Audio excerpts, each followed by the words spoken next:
Fox News alert, President Trump is ramping up the pressure on Moscow to end its war in Ukraine, announcing some painful sanctions on two of their largest oil producers. Peter Doocy joins us live from the White House with the details. Good morning, Peter. Good morning. If the Russians are not ready to have a serious summit with President Trump and President Putin about ending the war in Ukraine, then it is time for some new economic punishment.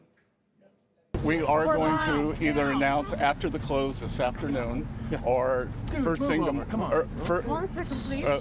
or first thing tomorrow morning a substantial pickup in Russia's sanctions.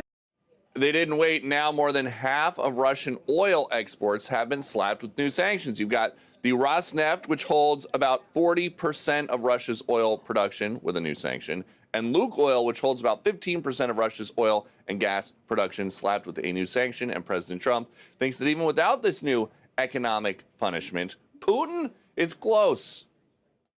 I saw, Mr. President, that you said as recently as yesterday that you still believe that Putin wants to enter war. Yeah, I do. Look, these are tremendous sanctions. These are very big. Those are against their two big oil companies, and we hope that they won't be on for long. We hope that the war will be settled. I think they both want peace at this point. It's been, it's almost 4 years. You're going into 4 years, and if I were president, it never would have started. But yeah, it's time. And President Trump is also officially saying, no, he's not going to send Tomahawk missiles to Ukraine to strike deep inside Russia.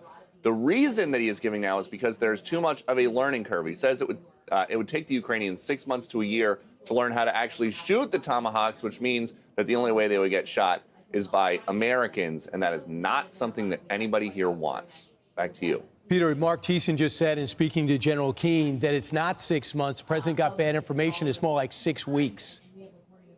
Well, it is possible that he is watching this, and if not, he will probably hear about that from some of the people in the administration who want to, who would like to be more aggressive towards Russia, who think that if the Ukrainians just have these extra weapons, the war will wind down faster. Right. Thanks, Peter. Thanks, Peter. Yeah. Just seeing those shots of those children pulled out of the kindergarten, who that's what they aimed for.